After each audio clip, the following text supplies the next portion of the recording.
செல்வகுமாரின் மாலை வானிலை ஆய்வறிக்கை. அதிகாரப்பூர்வ வானிலை அறிக்கைக்கு இந்திய வானிலை ஆராய்ச்சித்துறை அறிக்கையை பார்க்கவும். 2026 பிப்ரவரி 19 வியாழக்கிழமை மாலை நிலவர ஆய்வறிக்கை. வானிலை அமைப்பு. நிலநடுக்கோட்டு இந்திய பெருங்கடலில் இலங்கைக்கு தெற்கே நீடித்துக் கொண்டிருக்கக்கூடிய காற்றழுத்த தாழ்வு பகுதி தொடர்ந்து அதே இடத்தில் நீடிக்கிறது. இந்திய வானிலை ஆய்வு நிறுவனம் அறிக்கையில இது அதே இடத்தில் நீடிப்பதாகவும் நாளை அது செயலிழக்கப் போவதாகவும் அறிக்கையாக வெளியிடப்பட்டிருக்கிறது. வலுவிழக்கும் அப்படிங்கிற வார்த்தையை நாளை வலுவிழக்கும்னு போட்டிருக்காங்க. நாம என்ன சொல்றோம்னா, இந்த நிகழ்வு அங்கிருந்து நிலநடுக்கோட்டு இந்திய பெருங்கடல் காற்றை டெல்டா வரைக்கும் ஏற்றும், அதை செயல்படுத்தக்கூடிய புதிய நிகழ்வு டெல்டா மாவட்டங்களுக்கு அருகே வரப்போகிறது. வட இலங்கை அருகே ஒரு புதிய காற்றழுத்த தாழ்வு பகுதி வரப்போகிறது. அது கிழக்கு காற்றையும் தெற்கு காற்றையும் கட்டுப்படுத்தி டெல்டா மாவட்டங்கள் வழியாக தெற்கு நோக்கியும் மேற்கு நோக்கியும் அனுப்பி வைத்து தென் மாவட்டங்களிலும் தென் மாவட்ட மேற்கு தொடர்ச்சி மலைப்பகுதிகளிலும் மேற்கு மாவட்டங்களிலும் உள் மாவட்டங்களிலும் வரக்கூடிய 21, 22 சனி ஞாயிறு 2 நாட்களும் மழைப்பொழிவை கொடுக்க போகிறது. இது மேற்கு திசை காற்றின் சந்திப்பு காரணமாக தென் மாவட்டங்கள்லையும் மேற்கு மாவட்டங்கள்லையும் மேற்கு தொடர்ச்சி மலை மாவட்டங்கள்லையும் சற்று கனமழை கொடுக்கும். பரவலான மழை தென் மாவட்டங்களுக்கு இருக்கிறது. குறிப்பா தென் மாவட்டங்களின் மேற்கு தொடர்ச்சி மலை, மேற்கு மாவட்டங்கள், பாலக்காட்டு, கணவாய் உட்பட மழை. நேற்றைக்கே மழை பெய்திருக்கிறது. கோயம்புத்தூர் மாவட்டம் உப்பாசி 2 சென்டிமீட்டர், வால்பாறை 1 சென்டிமீட்டர். இது நம்ம தூரலா கொடுத்தது தான் அங்க போய் கொடுத்திருக்கு நேற்றைக்கு. அதாவது நேற்றைக்கு டெல்டா மாவட்டங்களில் தூரல் கொடுக்கும் பொழுது அந்த மழை மேகங்கள் உற்பத்தி மேற்கு தொடர்ச்சி மலையில ஏற்படுத்தியது. நாளை டெல்டா மாவட்டங்களில் தொடங்கும் மழை. கண்டிப்பா அறுவடை விவசாயிகள்ல வேகமா அறுவடை பண்ணிக்கிட்டு இருக்கீங்க. நான் முதிர்ந்த நெல் தானியங்களை மட்டும்தான் அறுவடை பண்ண சொன்னேன். நீங்க என்ன செய்யணும்னா பச்சையா பிடிச்சா இருக்கிறீங்க. சரியாக வானிலை அறிக்கையை புரிந்தவர்கள் அப்படி செய்ய மாட்டார்கள். முதிர்ந்த நெல் தானியங்களை மட்டும் அறுவடை செய்யுங்கள். முதிராத நெல் தானியங்களுக்கு இடைவெளி இருக்கும். குழப்பங்களுக்கு இடையே இடைவெளி இருக்கும். அதற்கு பிறகு 2ஆம் தேதியிலிருந்து 8ஆம் தேதி வரை இடைவெளி இருக்கிறது என்று சொல்லியிருக்கிறோம். அந்த அளவிற்கு ஒரு பெரிய மழை அல்ல என்றாலும் முதிர்ந்த நெல் தானியங்களுக்கு பாதிப்பை ஏற்படுத்தும் என்று சொல்லியிருக்கிறோம்.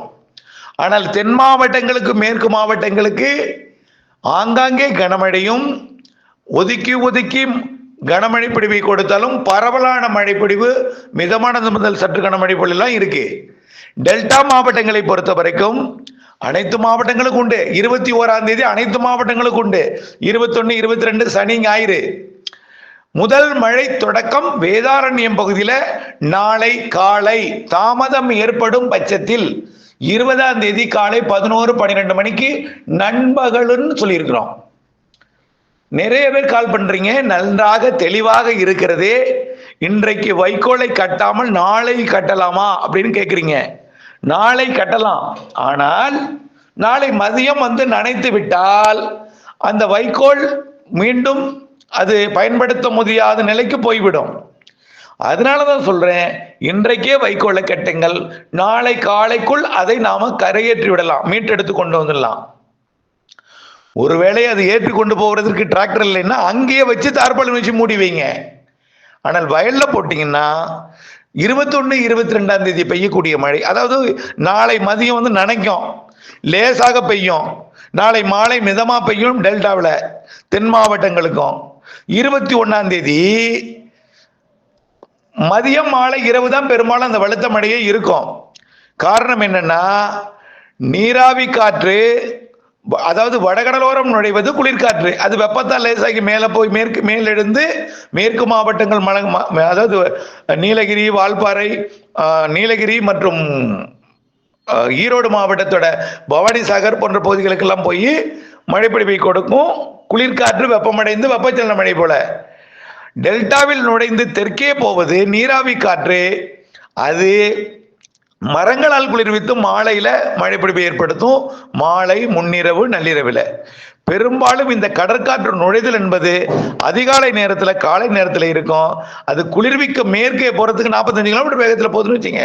ஒரு கார் 45 கிலோமீட்டர் வேகத்தில் தென்மேற்கு மேற்கு நோக்கி போகுதுன்னா அப்போ வால்பாறை போறதுக்கு எப்படியும் மாலை ஆயிடும். அதே இந்த மாலை போய் அங்க போய் மழைப்பொழிவு ஏற்படுத்தும். மாலை, இரவு, நள்ளிரவு, அதிகாலையில. புரியுதுங்களா? அதே தான் டெல்டா மாவட்டங்களுக்கு நாளை மதியம் தொடங்கும் மழை. நாளை மாலையில மேற்கே போய் ஆங்காங்கே மாலையில டெல்டாவில் தான் தொடங்கும். அது மேற்கே போறதுக்குள்ள அது குளிர்ந்துடும். ஆங்காங்கே மழைப்பொழிவை கொடுக்கும். நாளை மாலை இரவில் முன்னாடியே டெல்டா ஒட்டி உள்ள பகுதிகளுக்கே நாளை, அதாவது 20ஆம் தேதி, 21, 22 தென் மாவட்டங்கள்ல பரவலா, மேற்கு தொடர்ச்சி மலை மாவட்டங்கள் பரவலா, காற்று பகுதி ஆங்காங்கே, டெல்டாவில் பரவலா, வடகடலோரம் வரைக்கும், சென்னை வரைக்கும், கிருஷ்ணகிரி, தருமபுரியிலையும் ஆங்காங்கே அனைத்து மாவட்டங்களுக்கும் இருக்கும். 21, 22, 23 இருக்கும். ஆனால் 23க்கு அப்புறம் இந்த தமிழ்நாட்டு கரைக்கு அருகே வருது பார்த்தீங்களா, 2வது நிகழ்வு. நிலநடுக்கோட்டில் இருக்கிற நிகழ்வு இல்லாமல் இன்னொரு நிகழ்வு டெல்டா ஒட்டி வரப்போகுது. ஆனா அது புயல் கிடையாது. அதாவது நீராவி காற்றை கட்டுப்படுத்தி கொண்டு வந்து ஏற்றக்கூடிய அமைப்பு. அது 24ஆம் தேதி செயலிழக்கும். படிப்படியா செயலிழந்து காற்று சுழற்சியா மாறி, காற்று சுழற்சியா இருந்து கொண்டு 2ஆம் தேதி வரைக்கும் ஒரு குழப்பம், தூறல், ஆங்காங்கே நனைக்கும் மழை இப்படி கொடுத்து கொண்டே இருக்கும். கிழக்கு காற்றை கொண்டு வந்து ஏற்றும். அதே போல உயரடுத்த காற்றும் வட தமிழ்நாடு வழியாக நுழைந்து போகும்பொழுது அதுவும் வெப்பமடைந்த இருக்கிற குளிர்காற்று உள்ளே போய் மழைப்பொழிவை கொடுக்கும். மழை என்பது தொடக்கம் நாளை வெள்ளிக்கிழமை கடலோரம், டெல்டா, தென்கடலோரம். சனி, ஞாயிறு பரவலான மழை அனைத்து மாவட்டங்களுக்கும், டெல்டா உட்பட.